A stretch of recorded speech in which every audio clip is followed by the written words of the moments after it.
अब सुनिए जरा इनके किरदारों के डिटेल क्या हैं। वैसे तो आपने देख लिए 3 किरदार जो पहले झांसे में आने वाले टिकट के दावेदार थे, नलिनी मेश्राम, उनको किन ने धोखा दिया, जरा इनके बारे में अपनी जानकारी थोड़ी सी और बढ़ाई।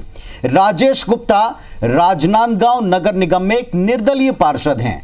कांग्रेस मेयर बॉडी में एमआईसी मेंबर के तौर पर यह कार्यरत रहे और इससे यह बात साफ हो जाती है कि राजेश गुप्ता की कांग्रेस के भीतर स्थानीय स्तर के ऊपर पकड़ रही है, पैठ रही। बिल्कुल, लेकिन इन सब के बीच सवाल यह भी उठता है कि उनकी पैठ इतनी भी थी कि वो किसी को भी चुनाव में टिकट दिलवाने का दावा कर सकते थे या टिकट दिलवा सकते थे। नलिनी मेश्राम के एफआईआर के बाद राजनांदगांव की महापौर हेमा देशमुख का कहना है कि राजेश गुप्ता का नाम कई मामलों में सामने आ रहा था, लिहाजा उन्हें अब एमआईसी मेंबर से हटा दिया गया है।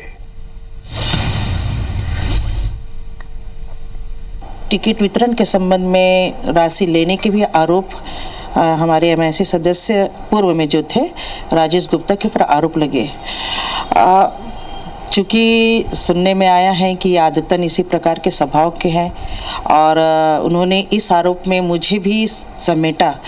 चूँकि हम जिस पद पे बैठे हुए हैं निश्चित रूप से इस पद की छवि धूमिल हो रही थी, इसलिए मैंने उन पे कार्रवाई की कि गलत आरोप, निराधार आरोप के आधार पर अगर वो हमारी छवि खराब करने की कोशिश करते, कांग्रेस की छवि खराब करने की कोशिश करते, तो उनमें कड़ी कार्रवाई करके उनको महापरिषद से बाहर निकाल दिया। और निश्चित रूप से ऐसे व्यक्ति की जगह नहीं है कांग्रेस में हमारी। तो ये बात अच्छी तरह से कांग्रेस पार्टी की इकाई भी समझ गई है कि कोई तो ऐसा है जिसने ये सब कुछ फर्जीवाड़ा करके पार्टी को बदनाम किया है, पार्टी की छवि को धक्का लगाया और बाद में उन्होंने एमआईसी से उसको बाहर किया। फिलहाल घनश्याम विश्वकर्मा और राजेश गुप्ता फरार हैं। राजनांदगांव के एसपी मोहित गर्ग कहते हैं कि नलिनी मेश्राम की शिकायत पर पुलिस तत्परता से एक्शन ले रही है, कार्रवाई इसमें वो कर रही है। नलिनी मेश्राम जी के द्वारा एक शिकायत दी गई थी कि जिसमें उनके द्वारा धोखाधड़ी की शिकायत की गई थी 2 लोगों के खिलाफ में थाना बसंतपुर में। उसमें 420 के अंदर अपराध, आईपीसी के अंदर अपराध कायम किया गया है और उसके आगे अभी विवेचना जारी है। और जैसा कि आपने बताया कि वो अभी अपने सकुनत से फरार हैं और उनकी लगातार पतासाजी लोकेशन भी निकलवाई जा रही है और जल्द ही उनकी गिरफ्तारी भी होगी।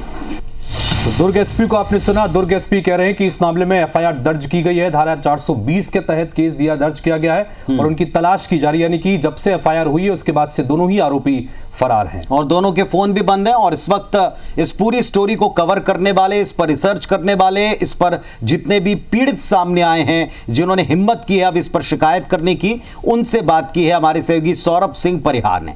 इस वक्त सौरभ हमारे साथ में जुड़े हुए हैं। सौरभ, सबसे पहले 2 सवाल मन में बार बार कौंधते हैं। पहला सवाल यह है, राजेश गुप्ता जो टिकट ऑफर करते हैं नलिनी मेश्राम को, ये एलएमडी बनाए जाते हैं। मोटे तौर पर इन पर वो जिम्मेदारी होती है कि आप नए चेहरों को ढूंढें और एसटी एससी समुदाय से ढूंढें जिनमें संभावनाएं हो पार्टी में जीत की। क्या ये एलएमडी बनाने के पीछे कोई क्राइटेरिया नहीं होता, क्योंकि वे पार्टी के सदस्य कहीं दिख नहीं रहे हैं, निर्दलीय तौर के ऊपर वे एक पार्षद रहे हैं। जरा इसके पद के बारे में बताएं, उनकी जिम्मेवारी के बारे में बताएं।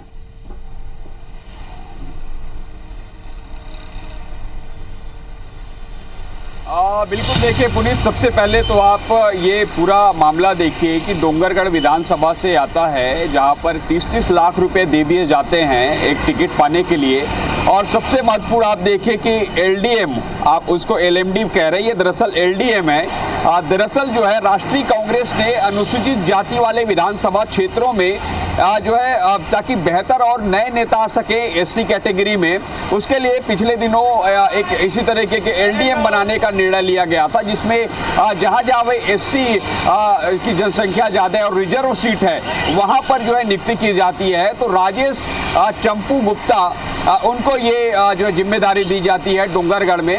और जहाँ से इसकी शुरुआत होती है कि उनसे ठगी कैसे की जाए, नलिनी मेश्राम जो है काफ़ी हिम्मत करके सामने आती है। लेकिन सबसे बड़ा सवाल ये भी है कि आखिर ग्रामीण क्षेत्र में रहने वाले कांग्रेस के नेता, कार्यकर्ता या पदाधिकारी उनको जो है जरा सी भी जानकारी नहीं होती। और आज का जमाना ऐसा है जहां पर जो है ठगी के शिकार या ठगी होने से पहले कुछ अंदेशा हो जाता है। लेकिन आप समझिए कि ये ठगी हुई कैसे हुई होगी। दरअसल ये है कि आप देखें कि राजेश लखोटिया जो है राष्ट्रीय अनुसूचित जाति और खासकर एलडीएम के जो पूरे कार्य को देख रहे थे, उनके लेटर पेड के द्वारा भी जो है नलिनी मेश्राम को टिकट देने की अनुशंसा की गई है। तो आप समझिए कि कैसे जो राजेश गुप्ता है वो वहां तक पहुंच जाते हैं और उनके लेटर पेड में भी लिखवाते हैं कि इनको टिकट दिया जाए और वो टिकट जो है बाकायदा अनुशंसा की जाती है। तो आप समझ सकते हैं कि ये कैसे पूरा खेल चला होगा।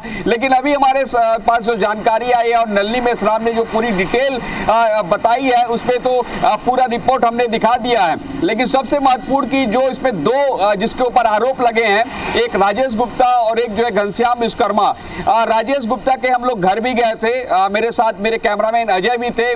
जब हम वहां पर गए तो उनके लोगों ने बताया कि पिछले कुछ दिनों से वो नहीं है। तो जब से एफआईआर हुई तब से वो लापता बताए जा रहे हैं। लेकिन इन सब के बीच सौरभ, चूंकि जैसा आपने बताया एलडीएम को लेकर, क्योंकि ये पार्टी के भीतर से ही व्यवस्था होती है कि एलडीएम एक बनेगा और वो अपने उस इलाके में एससी एसटी तमाम जो प्रत्याशी हैं जिनमें इसी संभावनाएं हैं उनके नाम लेकर पार्टी तक पहुंचाते हैं। अब यहां से फर्जीवाड़ा हुआ और चुनाव को 10 महीने बीत चुके हैं। जाहिर सी बात है कि नलिनी मेश्राम ने अब जाकर एफआईआर की है। इससे पहले पार्टी फोरम में तमाम अलग अलग जगहों पर भी इस बात की शिकायत की होगी, कहीं से कोई मदद नहीं मिली, इसलिए उनको एफआईआर दर्ज करवानी पड़ी। क्या पार्टी की तरफ से क्या व्यवस्था होती है, इस बारे में कुछ कहा गया?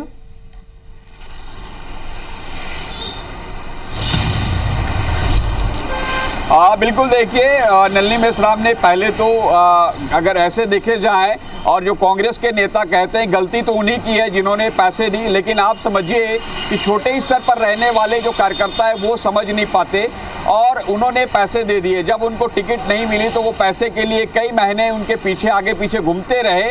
और एक वीडियो जो कुछ देर पहले हमने दिखाया राजेश गुप्ता का जिसमें वो कह रहे हैं और फिर वो ऑडियो भी हमने सुनाया जिसमें स्पष्ट होता है कि कहीं ना कहीं पैसे लेन देन तो किए हैं, लेकिन वो जब उनको मालूम हो जाता है कि ये जो है इनका वीडियो बन रहा है या ऑडियो रिकॉर्ड हो रहा है, इसलिए जो कुछ बचते हुए वो बातचीत करते हैं। लेकिन कई और परतें ऐसी हैं, इसमें सौरभ कई और परतें ऐसी हैं जिस पर अभी खुलासे की उम्मीद हम करते हैं कि और बड़े बड़े खुलासे होंगे और इस पर आप भी लगातार बने हुए हैं।